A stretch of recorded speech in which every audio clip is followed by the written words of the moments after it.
Good evening, ladies and gentlemen. Today, let's play a game called Vertical Angles. And by the way, here are the angles that we need to find. See this? Here's a list of all the angles we need to find.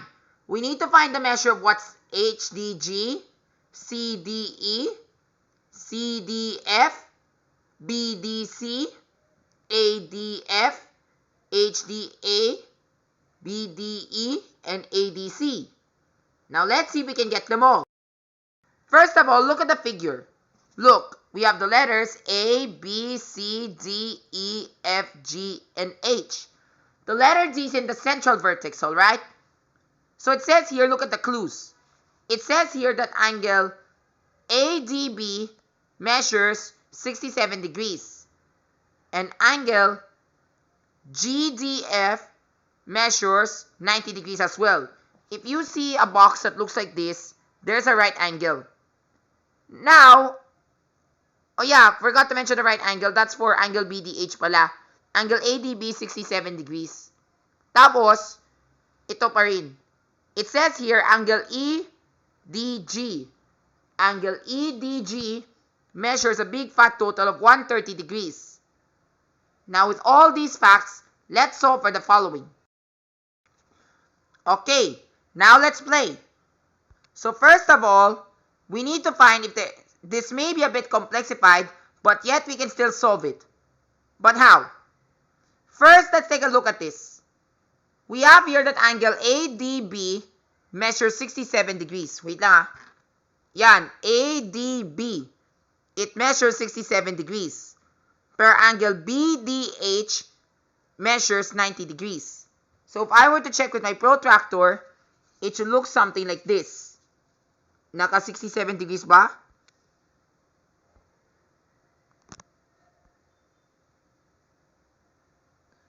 Yan, which is almost 67 degrees. Okay? Then angle BDH measures exactly 90 degrees. Tama?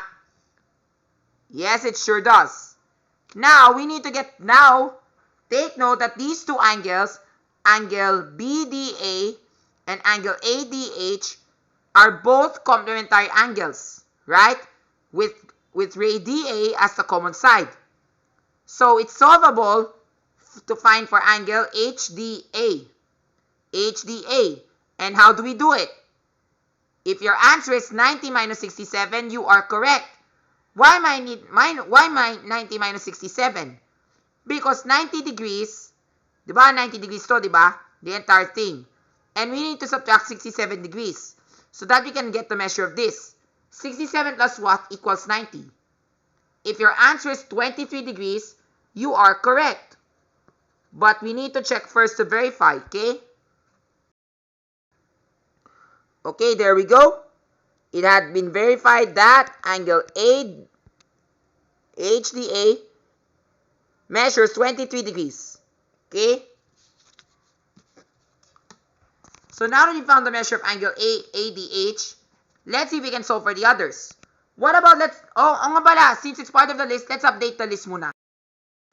O yan, since angle HDA is part of the list, what's the measure of angle HDA? 23 degrees. Okay? Yun na yung sagot. Now, let's solve for the others. To solve for the others, let's try to solve for the others naman. So, we got 23 degrees here. Let's see if we can solve for the others. Now, look. Here's another thing that you can do. See this? It's a straight angle. And we know that angle ADE is a straight angle. So, can you tell that the summation of angle ADH, angle HDG, angle GDF, and angle FDE are all, when they sum up all together, they equivalent 180 degrees? If your answer is yes, you are deliberately correct. Okay? So now we need to get the answer. Okay? So we need to add up all of the given angles that you see down there, which are, ayun pala yung 22 hindi siya makikita. Ayan, yung 22 degrees ay light up na. So now let's add. Okay? So 23 degrees plus 130 degrees. And then, do we need to subtract that from 180? If your answer is yes, you are correct. We need to subtract that from 180 degrees. And here's why. Because 180 is a straight angle, right? Tapos 130 degrees is this one, the measure of angle EDG.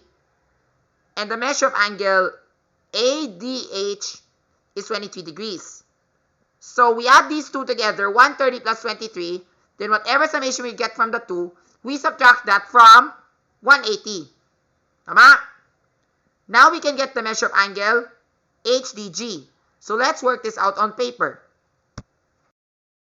Here we have 153 degrees. Because 150 degrees comes when you add up 130 and 23.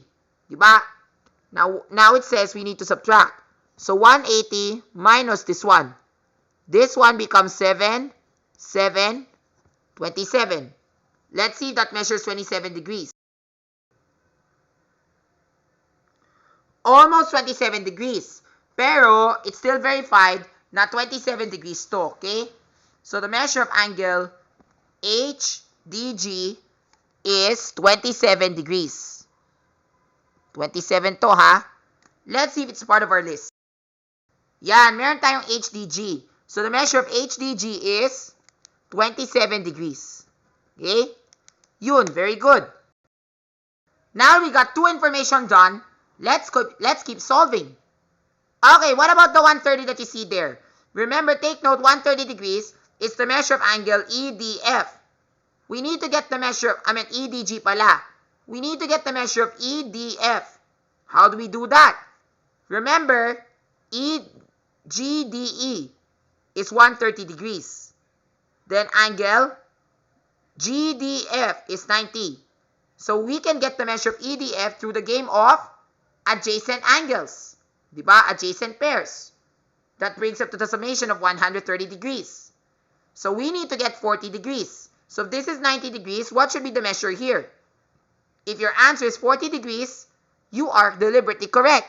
Because 130 degrees minus 90 is 40. Let's double check with the ruler.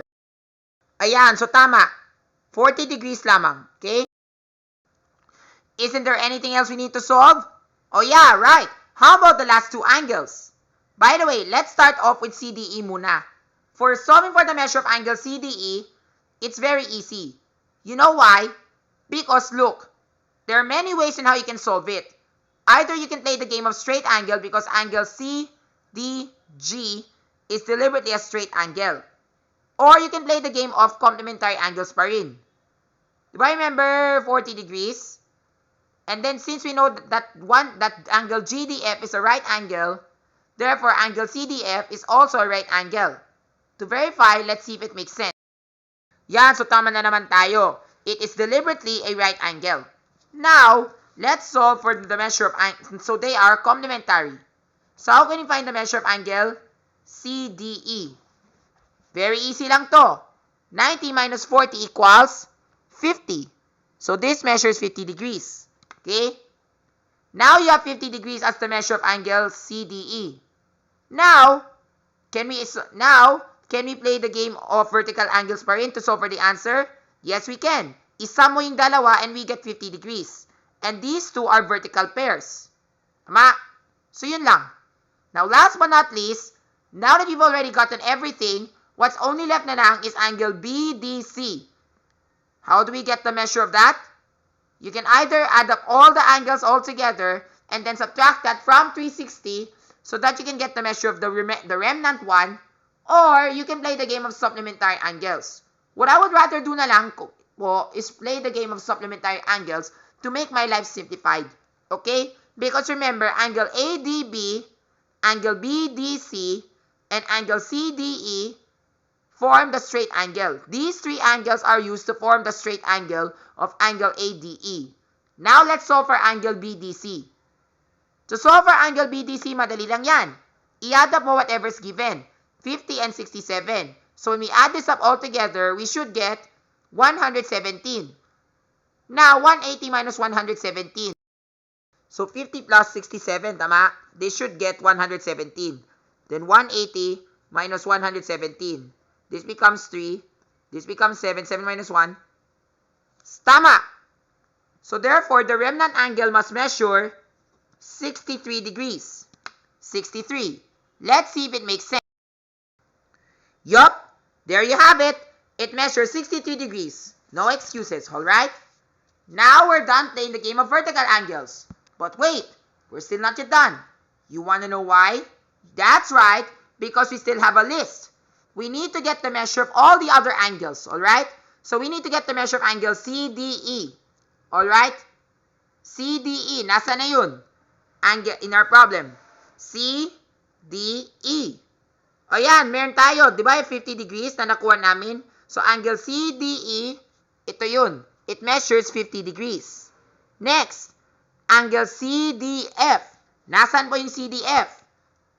CDF. To get the measure of angle CDF, remember, it's the summation of angle CDE and EDF, which are adjacent pair. So add 50 degrees, which is the measure of CDE, and 40 degrees, which is the measure of EDF. When you add this up all together, you get 90 degrees, which is a right angle. Tama? What about BDC naman? Sa BDC naman, ito yun. Ayan, nakuha namin to, yung 63. Di ba kakakuha namin yan kanina? So yun po yung sagot na hinanap namin. 3 more to go. What about ADF pala? ADF. ADF. Ayan, ito yun. You just need to add up all the 4. So you need to add up 67 plus 63 plus 50. That makes up a straight angle for angle ADE. Then don't forget to add 40 degrees. Because, remember, ADF. And that becomes 220 degrees. Or you can do it the other way. I-add mo si 23 plus 27, 50 degrees, plus 90, and then you get 140 degrees din. Right? And that still brings up to the summation of 360 degrees to make a full rotation. So it's either 220 degrees or 140 degrees, depending on how your teacher will say it. Okay?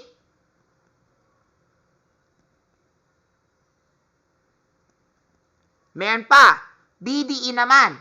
So BDE, ayan, BDE. It's the summation of the pair from angles BDC and CDE. So you have to sum 63 and 50, which gives you 113 degrees. Last but not least, ADC. Ito yun, oh.